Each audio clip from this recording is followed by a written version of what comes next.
Masih di Sapa Indonesia Malam, dua aparat TNI Polri minta maaf setelah video mereka menyebut seorang pedagang jual es kue gabus bahan spons viral di media sosial. Sang pedagang mengungkap sempat dianiaya aparat. Ini kita dapat penjual es kue jadul yang dulu kita pernah makan. Nah sekarang harap hati-hati bagi orang tua ya Pak ya. Karena ini udah rekayasa, bukan bahan kue lagi atau puding, melainkan bahan spon ya Pak Babinsa.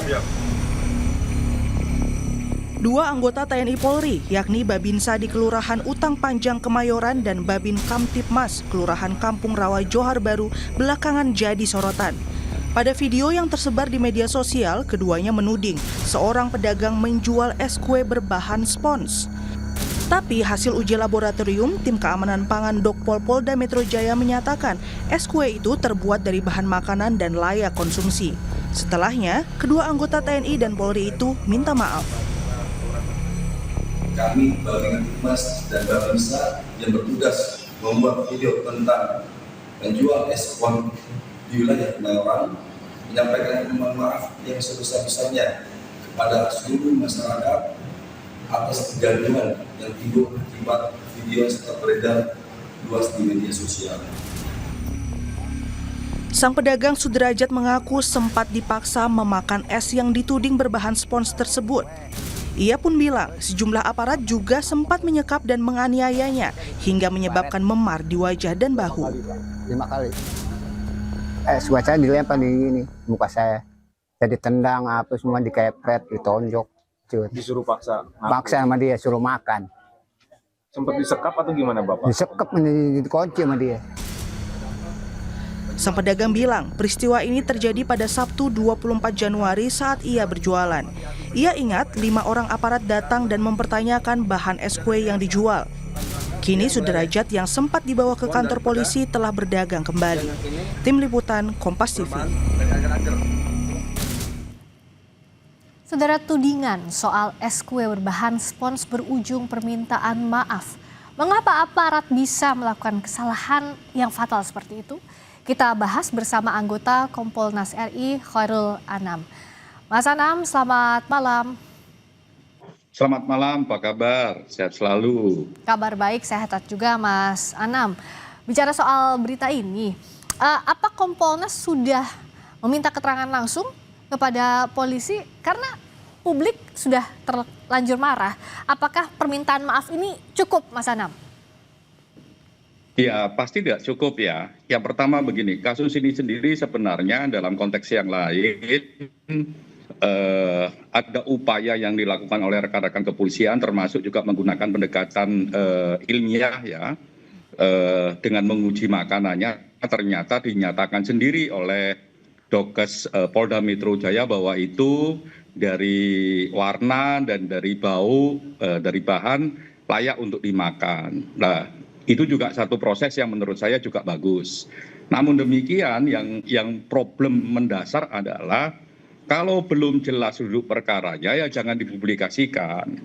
Ini kan problemnya di situ. Terus ada tindakan-tindakan yang memang sepatutnya memang tidak dilakukan. Oleh karenanya kalau Pak penjual es tersebut merasa bahwa mendapatkan penganiayaan dan sebagainya, mohon untuk segera dilaporkan ke Propam atau kalau enggak bisa kami dampingi. Kami sudah berkomunikasi dengan Propam, ya Propam Mabes Polri, apa yang sudah dilakukan. Salah satunya sudah melakukan pemeriksaan terhadap anggota tersebut. Ya, apakah pelanggaran dan tidak pelanggaran. Nah, proses ini sedang berjalan. Oleh karenanya, kalau pihak Pak penjual tersebut merasa penting dan menurut kami juga penting ya untuk menambah informasinya, kami kira Kompolnas akan mendampingi atau kalau enggak ya kami akan berkoordinasi dengan Propam untuk proaktif terhadap beliau. Ya. Itu yang kedua. Yang ketiga sebenarnya ini sebenarnya dinamikanya ya memang ada beberapa waktu terakhir ini memang ada dinamika soal makanan untuk anak-anak yang memang punya sensitivitas kesehatan. Lah oleh karenanya memang tindakan dari kepolisian ya mencoba untuk masuk di sana. Yang salah adalah belum apa-apa sudah dipublikasi. Padahal kan harusnya dicek dulu sesuai dengan saintifik, ya kan, apakah ini berbahaya ataukah tidak dan sebagainya. Nah kalau ini berbahaya ya memang ya harus ada tindakan bersama-sama, tidak hanya oleh kepolisian tapi oleh kesehatan dan sebagainya, Kementerian Kesehatan dan sebagainya lah. Dalam konteks ini harus hati-hati. Jadi tindakan aktif belum tentu bisa menjamin bahwa tindakan kepolisian bagus. Ya. Tapi lepas dari itu, tindakan propam yang sekarang melakukan pemeriksaan terhadap yang bersangkutan, anggota tersebut, itu saya kira langkah yang baik dan kita tunggu hasilnya. Nah ini yang ditunggu hasilnya, tapi kan apa yang harus tegas begitu, sanksi apa yang harus tegas dilakukan? Karena satu, saat ada laporan, taruhlah dianggap bahwa S tersebut mencurigakan, tanda kutip, apakah perlu langsung melakukan tindakan fisik? Karena pedagang S-nya bilang bahwa ada kekerasan yang, dugaan kekerasan yang dialami. Bagaimana Kompolnas merespons ini? Kalau itu prinsipil ya, mau tindakan jual es, mau tindakan yang jelas-jelas melakukan kejahatan, pencurian dan sebagainya, tidak boleh dilakukan tindakan kekerasan oleh siapapun. Ya, oleh siapapun, mau oleh anggota, mau oleh masyarakat, mau oleh anggota institusi yang lain, itu tidak boleh. Dan itu harus ditelusurin.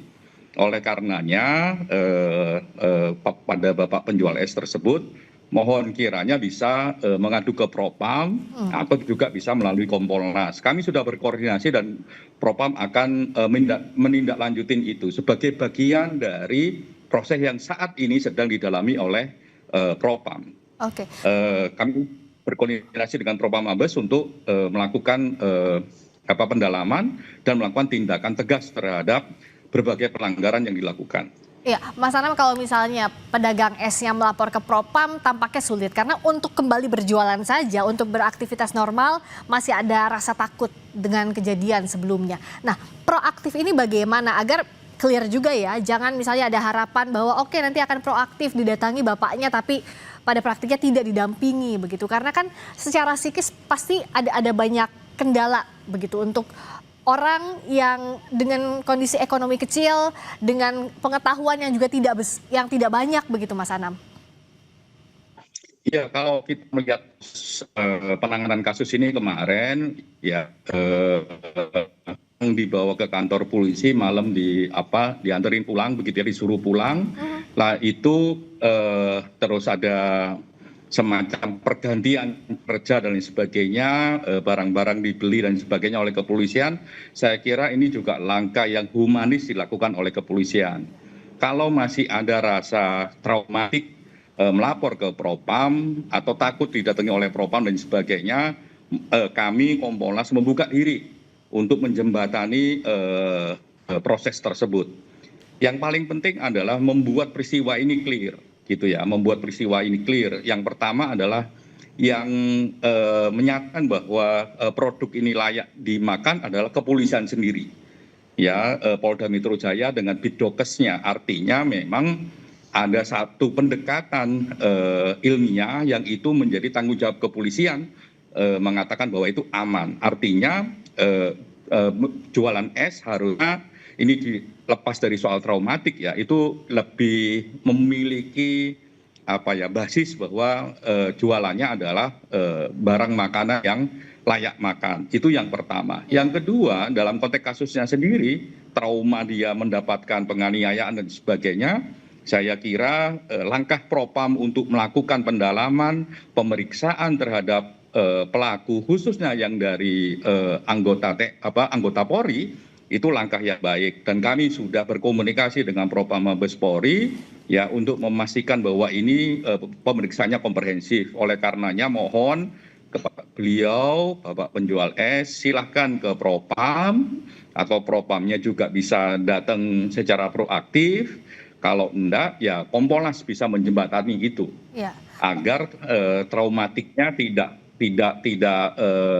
menjadi kekhawatiran begitu. Iya, tolong dibantu dari Kompolnas, Mas Anam, yang jelas juga harus dikawal. Terus penanganan kasus ini jangan sampai berhenti di maaf, tapi ada efek jera agar hal-hal seperti ini tidak terjadi lagi di kemudian hari. Terima kasih Mas Hoirul Anam, Kompolnas Betul. RI, telah bergabung di Sapa Indonesia Malam. Terima kasih Mas Anam.